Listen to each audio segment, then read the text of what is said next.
Turabashuje cyane mwese abakunzi ba Lucky Gospel TV. Turi hano nanone kandi mu buryo bwa gahunda yacu twiyemeje yo kugira ngo tujye duhurira hano turamye Imana, duhimbaza Imana mu buryo bw'indirimbo. Ariko nanone turi kumwe n'umutumirwa ahangaha.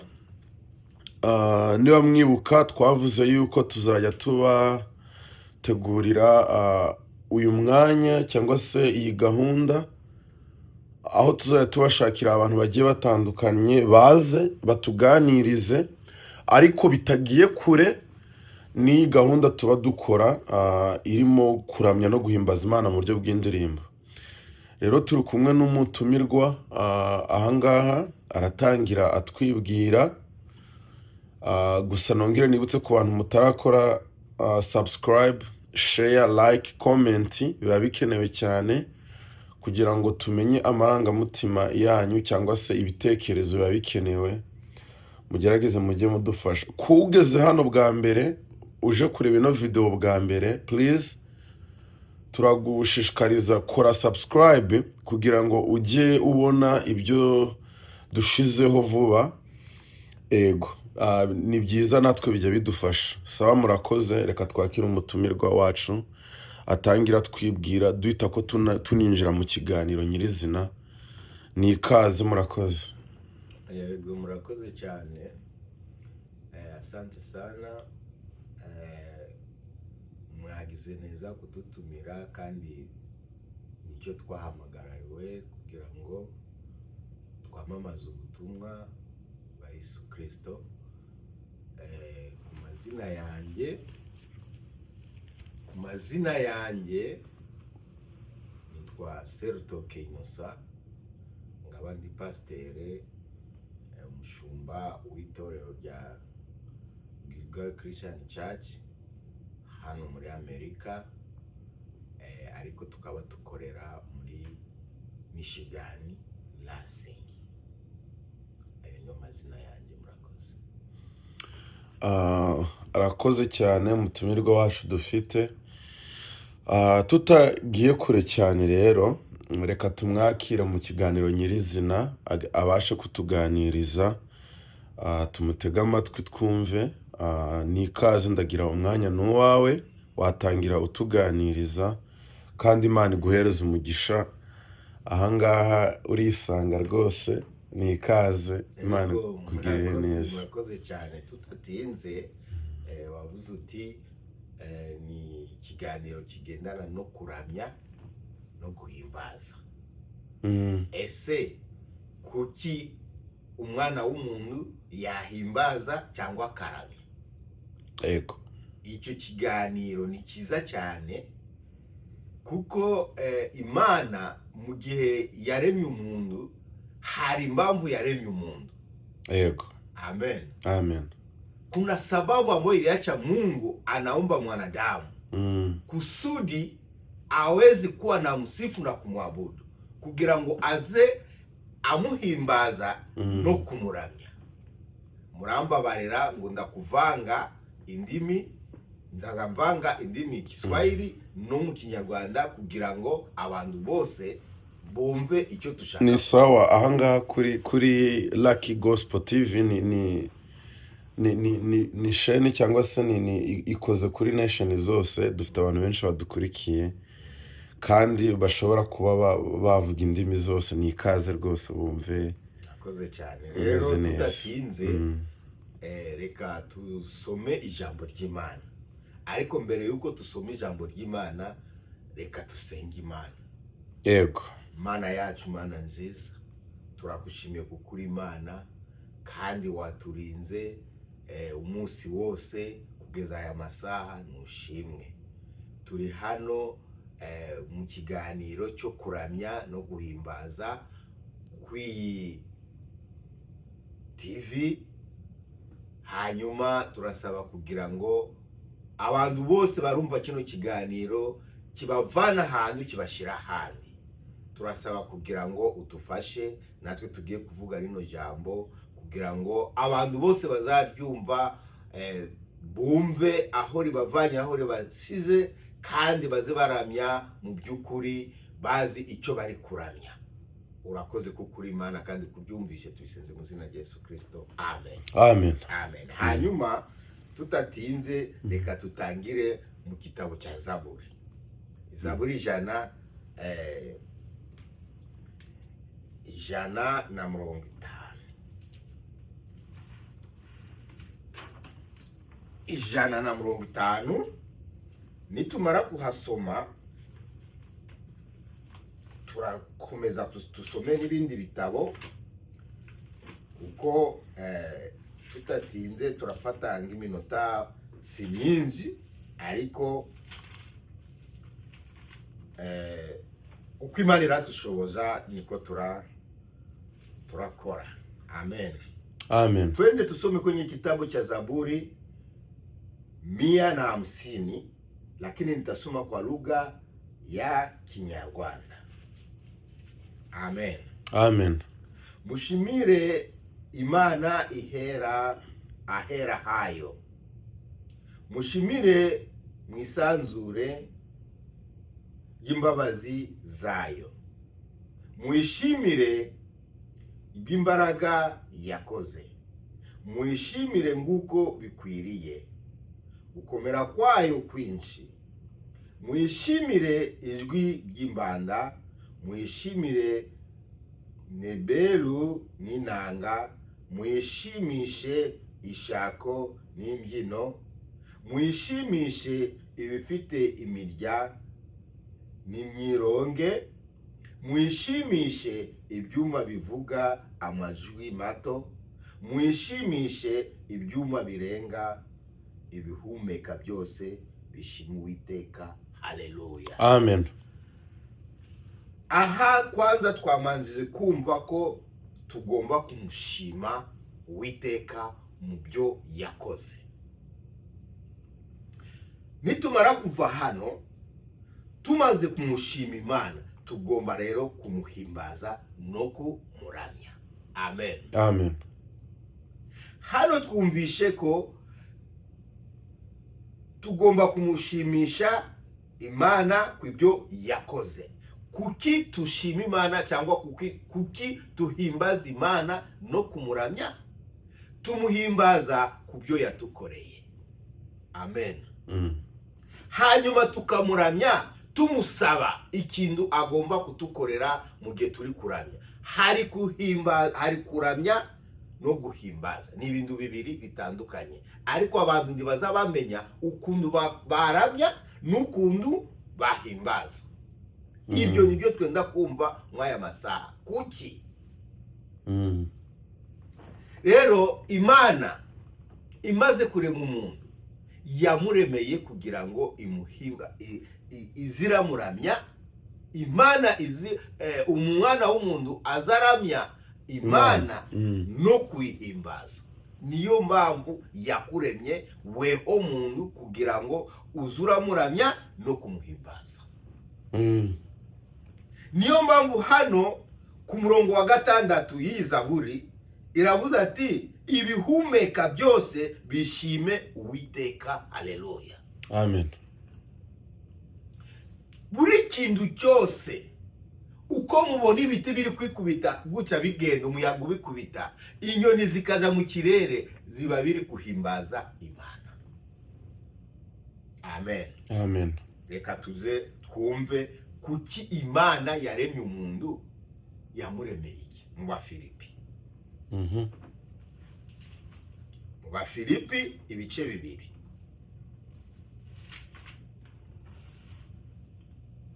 Bihute cyane. Ibice 2 umurongo wa 10. Tusome mu izina rya Yesu Kristo. Amen. Kugira ngo amavi apfukame mu izina rya Yesu, ari byo mu ijuru cyangwa ari byo mu isi, cyangwa ari byo mu isi kandi indimi zose zihamye ko Yesu Kristo ari Uwiteka, ngo Imana Data wa twese ihimbazwe. Amen. Amen. Murumvishe ko hano ibiremwa byose bigomba kupfukama bikahimbaza Uwiteka cyangwa bikamuramya Uwiteka. Niyo mpamvu umwana w'umuntu ahariho hose agomba kuhimbaza Uwiteka kuko nicyo yamuremeye. Hano twenda kumva amoko arenze gatatu cyangwa abiri uko umuntu yahimbaza Imana. Wahimbaza Imana upfukamye, wahimbaza Imana urambuye amaboko yawe, wahimbaza Imana uryamye. Amasomo arahari yerekana ukuntu tugomba kuhimbaza Uwiteka. Yesu nashimwe. Amen. Sasa kuki umwana w'umuntu tumaze kumenya ko impamvu yamuremye ni ukugira ngo ahimbaze Imana, amuramye. Rero uramuramya gute? Uramuramya gute cyangwa uramuhimbaza gute? Amen. Amen.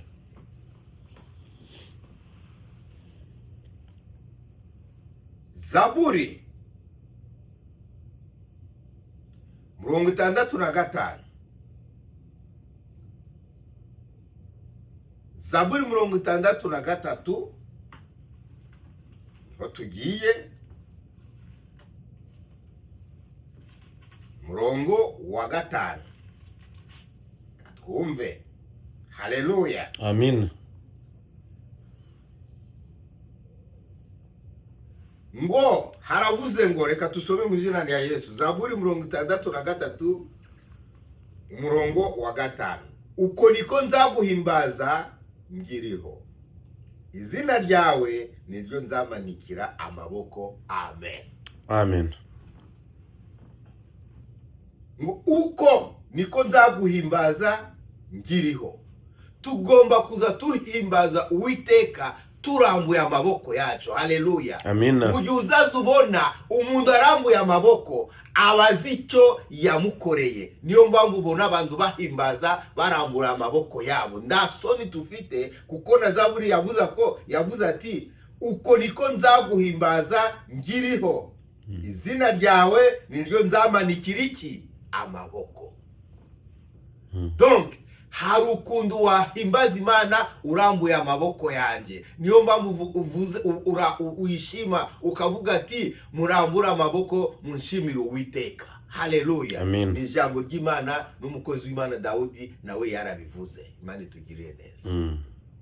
Wahimbaza Imana urambuye amaboko yao. Unaweza kumsifu Mungu wakati unanyosha mikono yako. Ile itaonesha ya kwamba umeinua Bwana. Bwana tusaidie sana. Kunyosha mikono. Amen. Amen. Ni hivi tunapaswa kuwa na mwabudu Mungu. Unapoangalia kanisa inanyosha mikono, kuna sababu ambayo inaacha wananyosha mikono, kwa sababu wanakumbuka kazi kubwa ambayo Mungu amewafanyia. Bwana tusaidie. Amen. Tugomba kuza turambura amaboko yacu, na Daudi nawe yarabikoze. Hanyuma hari ukuntu kubera bikurenze umukozi w'Imana hari icyo yasengaga akapfukama. Amen. Amen. Hiyo ni kumwabudu. Imenituma nisimame kusudi nipashe habari hii, kwa sababu nitafanya hicho kitendo. Bwana tusaidie sana. Danieli huyu wakati walimfanyia mipango ili asiabudu Mungu mwengine, alikubali apige magoti mara 3 kwa siku, yemeye kugira ngo apfukame 3 ku munsi asenga Imana. Kuna wakati unaweza kupiga magoti ukimwabudu, nicho kuramya. Amen. Amen. Nakubwiye ko hari kuhimbaza hakabaho no kuramya. Rero mu gihe uramye, kuramya ni mu gihe upfukamye. Haleluya. Ukapfukama, hanyuma ukarambura amaboko yawe, ukavuga iby'Imana yakukoreye wapfukamye. Uyu Daniel nawe yarabikoze, akazasenga gatatu apfukamye. Uko nukuramya Uwiteka Imana itugirire neza. Amen. Eka twe kubivuga mu kanwa gusa, tusome icyo kitabo cya Daniel, ni ibice bitandatu. Ibice bitandatu, aho urabisanga ukuntu Daniel yabikoze. Amen. Amen.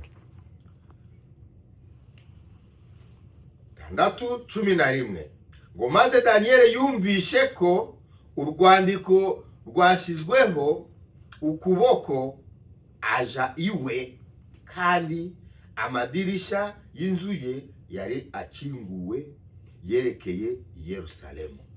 Akomeza kuza pfukama gatatu mu munsi, asenga Imana ye, akayishimira nguko yari asanzwe agenza. Amen.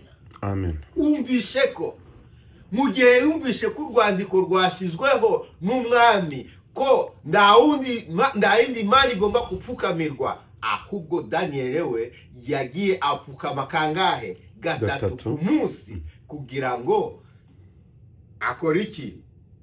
Akomeze kuja apfukama, akomeza kuzapfukama gatatu mu munsi, asenga Imana ye, akayishimira nguko yari asanzwe agenza. Nukuvuga yarabikoraga akapfukama. Mu gihe uzazubona abantu basenga bakapfukama, baba bari kuramya Uwiteka. Imana itugirire neza. Amen. Kupfukama. Hari abantu wamubwira ati twenda kupfukama tusenga Imana, we akanga kupfukama, umenye ko ubusuzuguye Uwiteka. Niba umukozi w'Imana akubwiye ati tugeze mu gihe cyo kupfukama, pfukama. N'abatubanjirize barapfukamaga gatatu ku munsi, bakapfukama bakahimbaza Imana. Mane tugirire neza. Amen. Kupfukama. Amen. Amen. Ubwongi bwa kabiri, tuhimbaze Imana cyangwa kuramya Imana. Twenda kugera no kushima Imana sasa mu kuhimbaza. Kuhimbaza ni mu gihe ufite ibyishimo, ukahimbaza, ukabyinira Imana. Hanyuma benzo bavuga ati ngo Daniel ngo Daudi ngo yarabyinye ngo mwitezo we ngo uragwa hasi. Yego, uko nukuhimbaza. Ariko twenda kumva ukundu wahimbaza Imana no kukubita mu mashigusa. Haleluya. Amen. Biranyibukije mu gihe twari turi muri Afrika, twavugaga ati ingoma zose zihagarare, amashigusa, tukakubita amashigusa kandi bikagenda neza. Ariko abakristo b'iki gihe baba muri Amerika usanga ari kuko akagira gutya. Ese mu by'ukuri uburi kukubitira nde amashi? Ko mugera mu bibuga byo abantu bari gukina imipira, bari gukora ibiki n'ibiki, mukabakubitira amashi. Ko mukubitira abaperezida bazapfa bakabora, mukabakubitira amashi, kuki Uwiteka we tutamukubitira amashi tumuhimbaza? Haleluya. Amen. Reka rero twumve ukundu twakubita amashi mu gihe turi kusenga Imana. Haleluya. Tugende muri Ezekiel.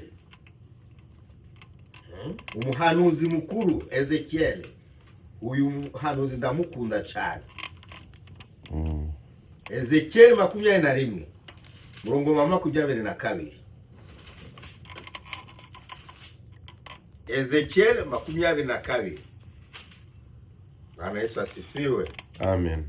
Piga makofi, pigia Yesu makofi. Haleluya. Amen. 22.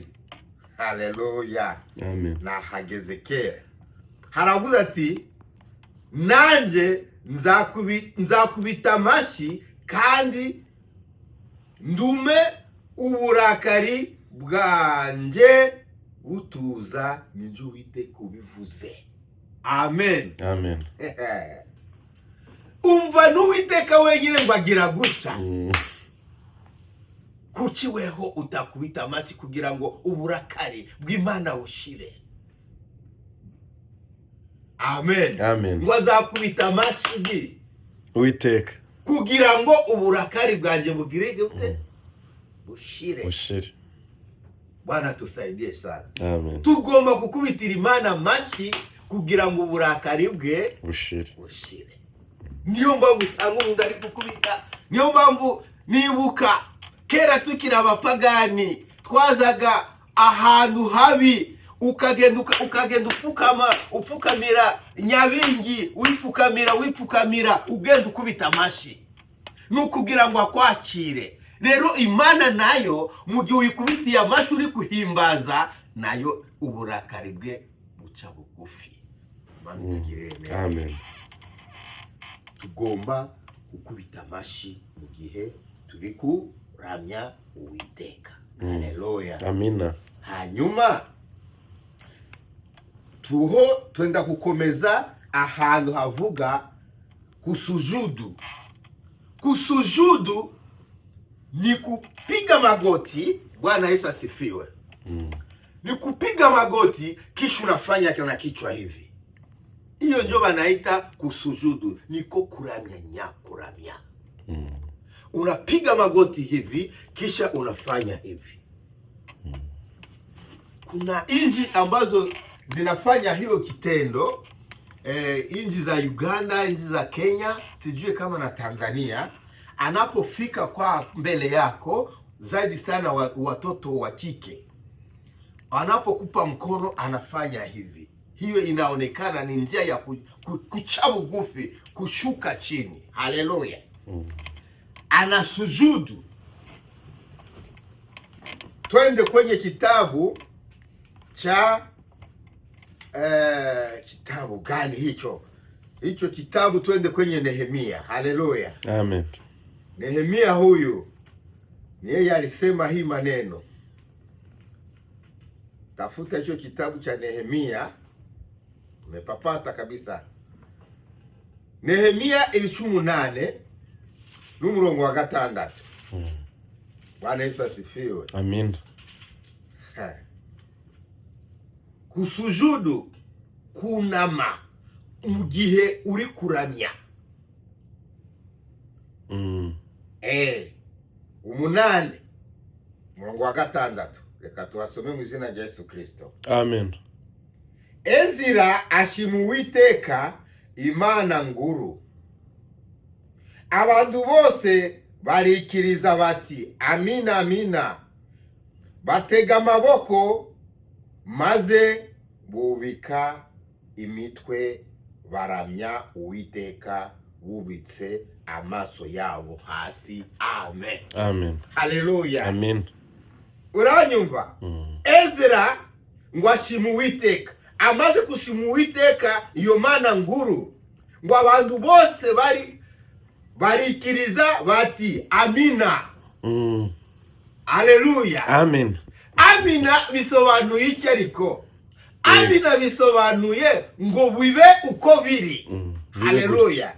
Nicyo bisobanuye. None abantu benshi bavuga ngo amina batazi nicyo bivuze. Amina bisobanuye bibe uko bibaye kabisa. Amen. None nkaho mfite ikibazo. Hanyuma ngo batega amaboko. Nababwiye ko ugomba kuramya ukatega amaboko. Ngo bikubita hasi, bakubita imitwe yabo baramya Uwiteka bagira guca. Haleluya. Ngo amaso yabo hasi. Imana itugirire neza. Nawe ufite ikibazo wabaza, nta kibazo ndagusubiza. Ngewe nk'ikibazo nari mfite, hari igihe usanga nk'abantu barimo bigisha urugero, yego, ugasanga arimo ari wenda ni nko ku cyumweru, noneho yakwigisha ukumva wenda atubwiye nk'ijambo, cyane cyane nk'ijambo ryo kwihana, ni urugero, kandi wenda ugasanga ntabwo ari ibintu byiza, ariko ugasanga aravuze ngo amen, natwe turamwikiriza, ubundi ukumva aravuze ngo amena, natwe tukamwikiriza amena.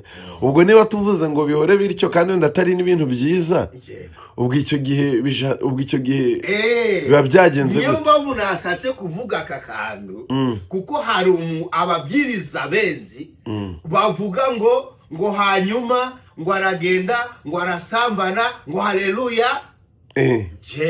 Ese uvuze iryo jambo, uzi impamvu uvuze iryo jambo? Amen. Oya, hari ahantu ugomba kuvuga mu gihe ubonye ari byiza, hanyuma ukavuga ngo haleluya, kuko baravuga ngo amena igihe ari byiza, uri kumva? Ariko hari abantu bavuga ngo haleluya mu bintu bitari kujana, ukasanga ushaka kuvuga ngo abantu nuvuga haleluya. Ngatwe itorero rya Kipentekoste tuzi ko nuvuga haleluya abarakwikiriza ngo amen. None uvuze ngo hanyuma ndagenda ngezeyo ninjira mu nzu y'abasambanye ngo haleluya.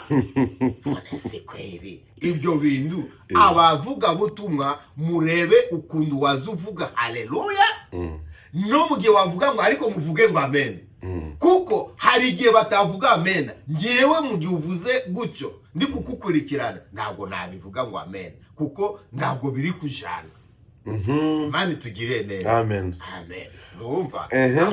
Aho birumvika. None nko ku bantu, ariko hari igihe umuntu yanabikora atanabizi, cyangwa se atanazi, wenda se nko mu ijambo tutavugamo iryo jambo, wenda nk'urugero.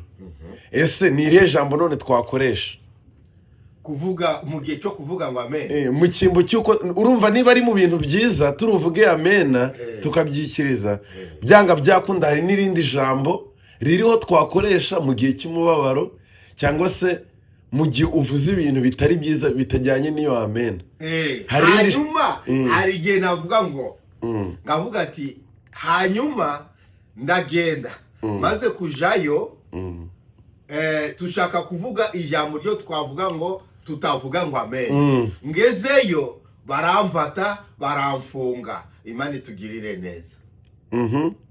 Imana itugirire neza. Imana itugirire neza. Urumva? Hanyuma agezeyo baramufata baramufunga, bamaze kumufunga biba bibi rwose.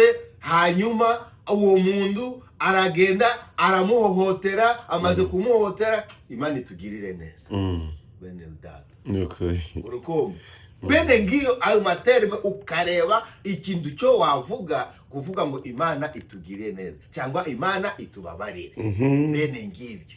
Ariko kugira ngo uvuge ibintu byo kuvuga ngo haleluya, abantu ari ibintu uri kuvuga bigendana n'ibyaha, ntabwo wavuga ngo haleluya. Hano Ezra we yavuze ibintu bamaze kubivuga, amaze kuvuga ngo Uwiteka Imana, ngo Ezra ashima Uwiteka Imana nguru. Uranyumva? Abantu bose barikiriza bati amina amina, baterana n'amaboko. Aha bari yaramaze kuvuga inguru nziza, nabo baravuga ngo amina. Kandi n'umugihe yari ari kubasomera amategeko, ari gusobanura amategeko bagiye kuzabajamo, amategeko ibintu byiza bigiye kuzatuma bihuza n'Imana. Rero nabo baravuga ngo nibyo. Amen. Amen. Nibibe gutyo. Murakoze cyane. Rero tugomba kuza tushima Imana, tukarama Imana. Hari igihe wapfukama hanyuma ukashyira amaboko hejuru, byaba na ngombwa n'umutwe wawe ukawushyira hasi, ukavuga uti ngiye bugufi imbere yawe. Rero Imana itugirire neza.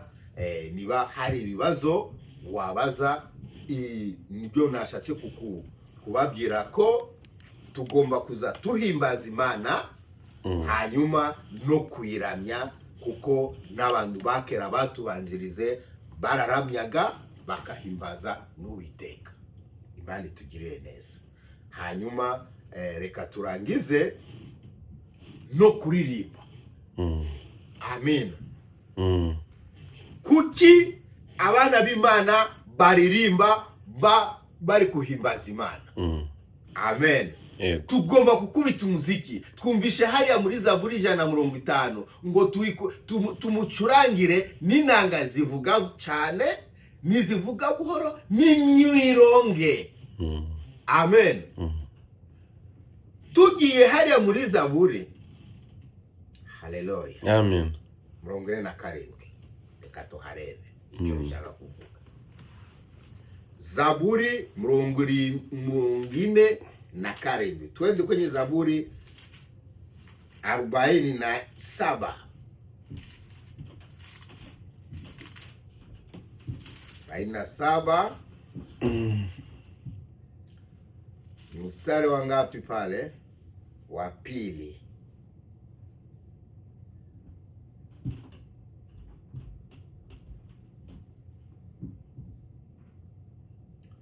Zaburi ya afadhali 146 tafadhali. Asante sana. Twende kwenye mstari wa kwanza, umurongo wa mbere. Zaburi 146 umurongo wa mbere. Mutima wanje shima Uwiteka, nzaza shima Uwiteka ngiriho, nzaza ndirimbira Imana yanjye ngifite ubugingo. Amen. Amen. Ndimukiringire abakomeye cyangwa umwana w'umuntu wese utabonerwamo agakiza, umwuka we umuvamo ugasubira mu butaka bwe, uwo munsi imigambi ye igashira. Amen. Hano ho nashatse kusoma naha havuga ngo kuri be yaho umurongo wa kabiri ngo nzaza mushima njimira Uwiteka ngiriho, nzaza ndirimbira Imana yanjye ngifite ubugingo. Amen. Amen. Tugomba kuhimbaza Imana no mu ndirimbo, tukaririmbira Imana. Hanyuma tushaka tukaririmba turambuye amaboko yacu, tushaka tukaririmba tugenda, ibyo byose Imana irabyemera. Tugomba kuririmbira Imana mu gihe turi kuhimbaza, niko kuhimbaza tukashiraho indirimbo. Hanyuma Imana nayo ahwiri, kuko nibyo biryo by'Imana. n'Imana ahwiri kavuga ati dore ibiremwa byanjye naremye biri kuhimbaza izina ryanjye. Nawe akishima akavuga ati dore ubwoko bwanjye. Hanyuma icyo turamusaba cyose akagikora kuko twamuhimbaje. Amen. Amen. Rero icyo nakusabira nanjye nisabira, mureke tuze tuhimbaza Imana, tumuramye mu by'ukuri. Amen. Amen. Kugira ngo reka ngubwire, kugira ngo abatware b'iyi si muza mubireba ku mastade, bamanza bakahimbaza bakabyina barindiye ijambo ryo perezida aravuga, bakamanza bakamushimisha. Rero yamara kureba ko bamushimishije, nawe akavuga ati, akavuga ijambo ryo kubakorera ibintu byo bashaka, uko bamanjije kumushimisha. Rero natwe mureke tuze tuhimbaza Uwiteka, kandi tumuhimbaze no kumuramya. Nawe icyo tuzamusaba cyose, nga hariya muri Yohana 14 aravuga ati, musabe cyose, icyo musaba cyose nzakibakorera. Konokore. Imana itugire neza.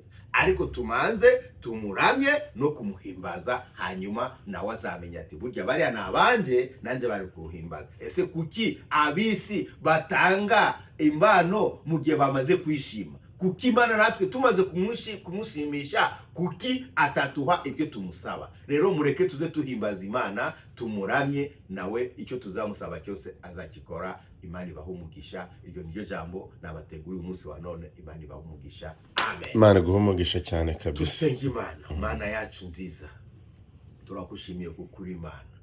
Ijambo ryawe turaryumvishe ryo kukuhimbaza no kukuramya.